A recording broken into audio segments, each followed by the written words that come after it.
Hello friends, welcome to my another new blog. আজ হচ্ছে ষষ্ঠী পূজা।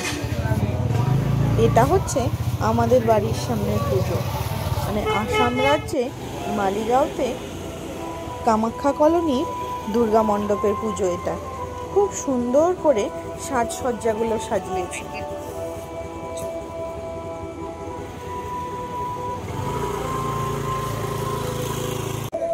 আর এই পুজোটা হচ্ছে কলেজ গেটের অপোজিটে যে ফিল্ডটা আছে সেই ফিল্ডে।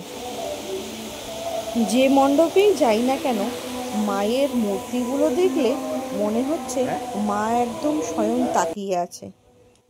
রাত বাজে এখন প্রায় 3:30। আমি আর কৃষ্ণ বেরিয়েছি এই মালিগাঁও পাণ্ডুর পুজোগুলো একটু ঘুরে দেখব বলে।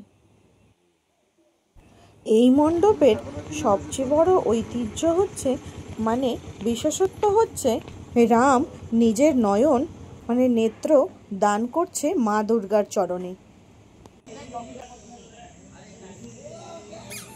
ভোর হয়ে গেছে প্রায় 4:30। হ্যাঁ, 4:30 আমরা বেরিয়েছি এখন ঘুরতে।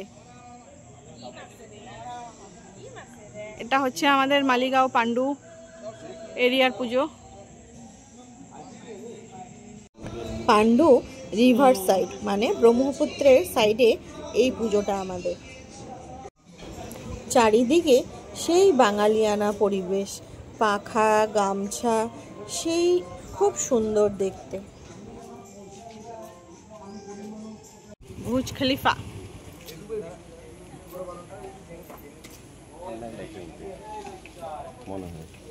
লাইটিং এখন বন্ধ। জয় হিন্দ ক্লাব।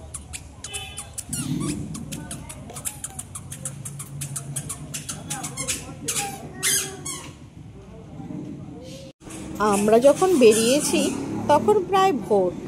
শরতে এই শীতের আমেজটা বেশ ভালোই লাগছিল। প্যান্ডেলটা বানিয়েছে প্রায় দেখতে কলকাতার সেই রাজবাড়িগুলো যেমন হয় পুরোনো দিনের, সেরকম ভাবে বানিয়েছে থিমটা। আমি দশভুজা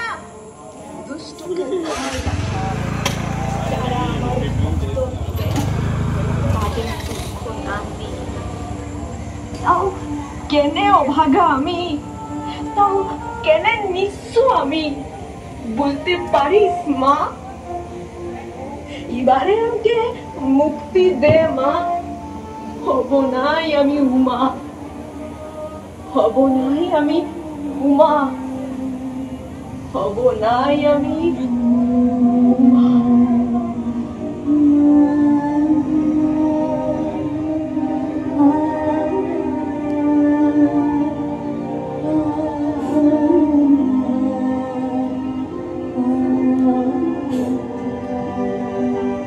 মা, তুই কত দূরের থেকে আসিস, সবাই তোকে বরণ করে না, আমরাও তো মাইরে যাব।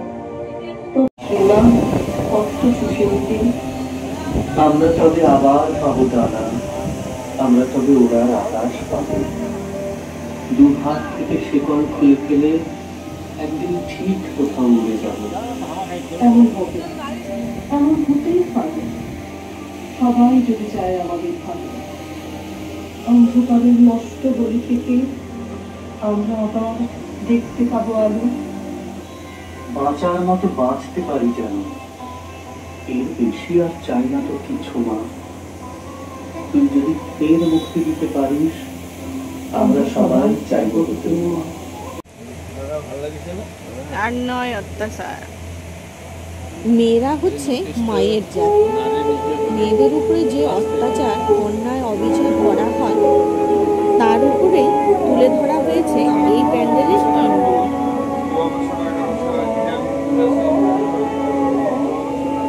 ওই ধরুন ভোর 3টে 3:30 নাগাদ বেরিয়েছিলাম এই মালিগাঁও পাণ্ডুর পুজোগুলো দেখবো বলে। এবার আমাদের পুজো সেরকম খুব একটা দেখা হয়নি। যাই হোক, সব পুজো মণ্ডপেই এবার জুবিনদার ফটো দেখা হয়েছে। সত্যি পুজোর আগে আগে যে কি একটা দুর্ঘটনা ঘটে গেল, যেটা আমাদের আসামবাসীর মনে এখনও প্রভাব ফেলে আছে। যাই হোক, পুজোটা সবার ভালো কাটুক, সবাই ভালো থাকবেন, সুস্থ থাকবেন। আজকের মতন ব্লগটা আমি এখানেই শেষ করলাম। আবার দেখা হবে অন্য একটা ব্লগে।